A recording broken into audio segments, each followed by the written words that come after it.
화제를 바꿔서 치킨 배달부 음주운전 사망 사고건 네. 한번 짚어보도록 하겠습니다. 이게 을왕리 지난 주말에 뉴스가 굉장히 나왔었는데 음주운전으로 사고를 낸 것도 이게 말도 안 되는 일인데 네. 가해자의 지금 태도가 굉장히 맞습니다. 문제를 그러니까 일으키고 이제 있잖아요. 지난 9일 새벽 1시경에 치킨 배달을 하던 사장님입니다. 50대 가장을 중앙선을 넘어와서 벤츠 승용차가 받은 거죠. 네. 이 오토바이 운전자 사망. 네. 그럼 가해 차량에 이제 30대 여성이 운전자인데 만취였잖아요. 음주, 네. 그러니까 혈중 알코올 농도가 0.1%. 그럼 이게 만취 상태인데 네. 문제는 이 목격자가 다행히 있었고 목격자가 119 부른 겁니다. 네. 10분 후에 119가 왔는데 이때까지 가해자들은 차량에서 나오지 않았다가 구급대원이 온 걸 보고 차량에서 나오면서 전화를 했는데 이 전화를 한 곳이 이 119가 아니고 변호사였더라 하는 목격자의 증언이 나오면서 이 이야기를 또 전해들은 이 피해자, 그 사망자의 딸이 국민청원에 엄벌을 처해 주십시오 하는 글을 올리면서 50만 명이 넘게 지금 동의한 상황이거든요. 국민 분노가 이 말씀하신 대로 가해자의 태도 때문에 더 폭증한 상황입니다. 오늘 아침 그 CBS 라디오 방송에 이 당시 상황 목격하고 또 신고했던 그 목격자가 구체적으로 증언하는 그런 시간을 가졌었는데 한번 들어보도록 하겠습니다. 119에 바로 전화를 해서 차에서 나와서 보니까 고인분께서 그 4차선 중앙에 엎드려서 계셨거든요. 그 동생이 112를 신고를 했어요. 전화를 끊고 나서 언니 우리가 최초 신고자래 이러는 거예요. 차를 보려고 하는데 사람이 안 나오니까 저는 운전자들도 다친 줄 알았거든요. 그래서 봤는데 동승자석에 있는 남자가 창문을 내리고 있더라고요. 완전히 만취가 된 상태에서 저를 정말로 곧 시비 걸 것처럼 그렇게 쳐다보더라고요. 여자도 딱 보니까 취해 있는데 이 여자랑 남자가 끝까지 안 나오는 거예요. 오빠가 들었는데 동승자였던 그 이 자기 변호사한테 전화했다고. 이 남자가 경찰한테 약간 좀 자기가 잘못을 했는데 되려 당당한 거예요. 그 여자가 비틀비틀거리면서 나오는 거예요. 정말 술에 취한 목소리로 발음 다 꼬여가지고 저한테 여기서 역주행하신 분이 누구예요? 이렇게 물어보는 거예요.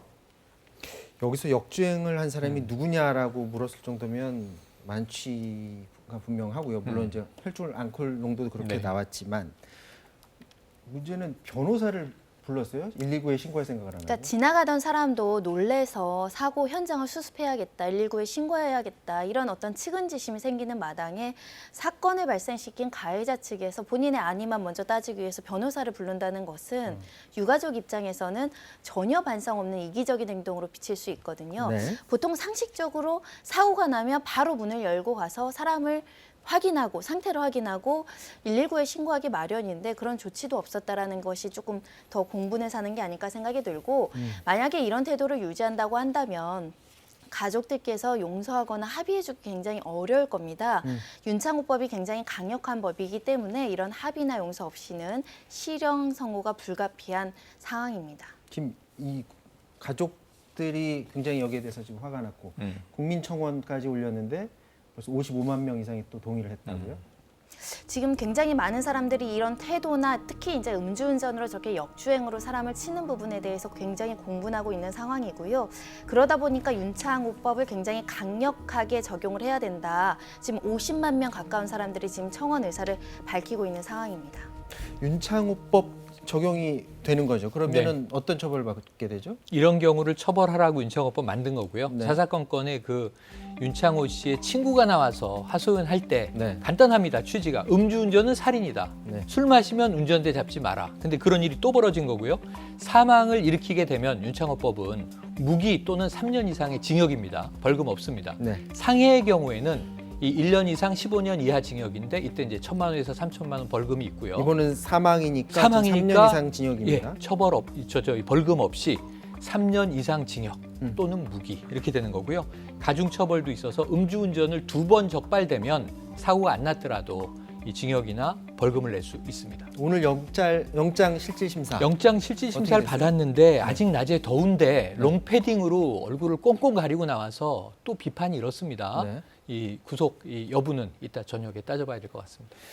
자, 그런데 옆자리에 이제 동승자가 있었어요. 네. 이 동승자가 과연 그 그 사고를 막을 수 있었는데 본인도 이제 만취였던 것으로 드러나긴 했지만 어쨌거나 본인이 그걸 막을 수 있음에도 불구하고 막지 못했다. 그렇기 때문에 처벌을 해야 된다. 또 이런 여론도 있어요. 음주운전 방조죄 성립 여부가 이제 문제되고 있는 것인데요. 지금 0.1% 혈중 알코올 농도가 나왔기 때문에 현행법상은 1년 이하의 징역 300만 원에서 500만 원 이하의 벌금형에 처해질 수 있습니다.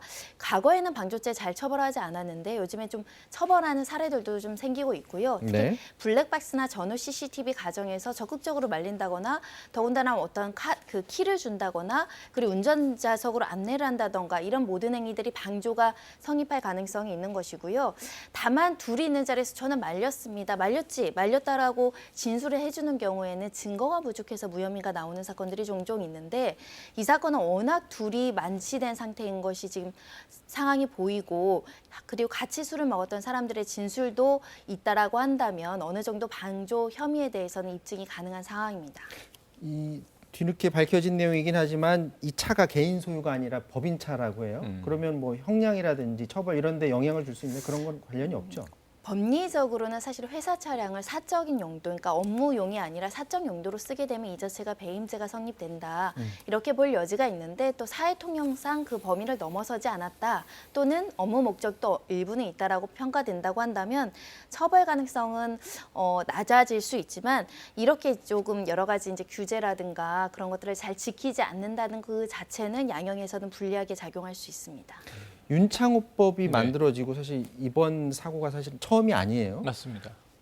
분명히 강한 법이라고 뉴스에서도 많이 나가고 네. 들었을 텐데 왜 이게 자꾸 반복이 되는 거죠? 자, 우선은 그럼 처벌이 약한 건가? 한 가지 고민을 해봐야죠. 네. 훨씬 더 강한 처벌을 해서 정말 인생이 큰일 날 수 있겠구나 하는 경각을 줘야 하는가? 네. 이 사회적 측면이 하나 있고요. 두 번째로는 그래도 안 지킬 사람은 안 지키는 것 아닌가? 그렇다면 이건 이 습관성의 문제거든요. 지금 이 차 법인 차량이고요. 이 40대 동승자 남성 차량인데 이 전날 저녁에 처음 만난 여성이라고 해요. 근데 둘이 만취가 된 상태에서 새벽에 자신의 회사 차량을 키를 왜 함께 취한 처음 만난 여성을 뭘 믿고 줍니까? 그러니까 이게 이상하지 않습니까? 여기서부터 전 그럼 이게 어떤 행태인가? 이분들의 심리는 어떤 것인가? 생각을 해보면 음주 습관적 운전 아니었던가? 이런 이제 추정을 해보는 건데요. 그렇다면 우리가 이게 개인 심리적인 측면에서도 습관을 바꾸는 문제가 개인의 책임 영역에 속해 있고요. 사회적으로는 아주 강력한 처벌로 정말 일벌백계 효과를 내지 않으면 윤창호법이 또 시간이 흐르면서 유명무실해질 수 있겠다 하는 생각이 드는데 지금 이 사례는 이 국민들 다수의 공분도 있고 사망한 분의 그 상황도 있고 마지막 배달 아니었겠습니까? 그런데 그 태도가 자 나오면서 변호사를 찾았다. 이거는요. 요즘 우리 시청자들이 드라마에서나 보던 장면입니다. 비밀의 숲이나 이태원 클라스의 초기 장면이 꼭 여기에 부합하거든요. 드라마 많이 예. 보시네. 그러면은 정말 너무 이게 우리가 현실에서도 이런 일이 벌어지는구나 하고 공분하게 되는데 네. 이 부분에 대해서는 정말 일단은 일벌백계 외에는 없는 것 같습니다. 자, 상습 운전자가 음주운전에 그치지 않고 이제 사망이나 중대 상해 냈을 네. 경우에는 지금보다 더 법을 더 강화하자, 아예 그 사람 신상을 공개하자 이런 또 법안도 발의가 됐죠. 지금 하태경 의원의 법안은 이 추진 법안이 뭐냐면 동승자에 대한 엄벌이죠. 네. 말씀하신 대로 지금 동승자는 불구속 입건 상황이거든요. 네. 그런데 풀어줬고 일단 그럼 이제 많은 국민들이 자, 이 차는 본인의 차인데 아까 말씀드린 대로 네. 회사 차량의 키를 처음 만난 술 취한 사람에게 맡겼다. 그럼 이 사람도 지금 중한 벌이 있는 거 아니냐. 그러니까 방조죄가 성립되는 것뿐만 아니라 아까 말씀하신 대로 업무상 배임의 문제도 있을 수 있고 그래서 거의 이 동승자도 운전자에 준하는 정도의 처벌에 처해야 되는 거 아니냐. 이것은 법 개정이 필요하다. 여기에도 지금 동조의 목소리가 높다는 점을 좀 알아야 할 것 같습니다. 무엇보다 엄중한 법이 집행되는 것들이 보여져야 되는 것들이 네. 굉장히 중요한 것 같고요. 그런 면에서 법원이 이제부터는 그 역할을 좀 해줘야 되는 것 아닌가 그런 생각도 해봅니다. 자, 지금까지 최영일 평론가, 손정혜 변호사와 말씀 나눴습니다. 고맙습니다.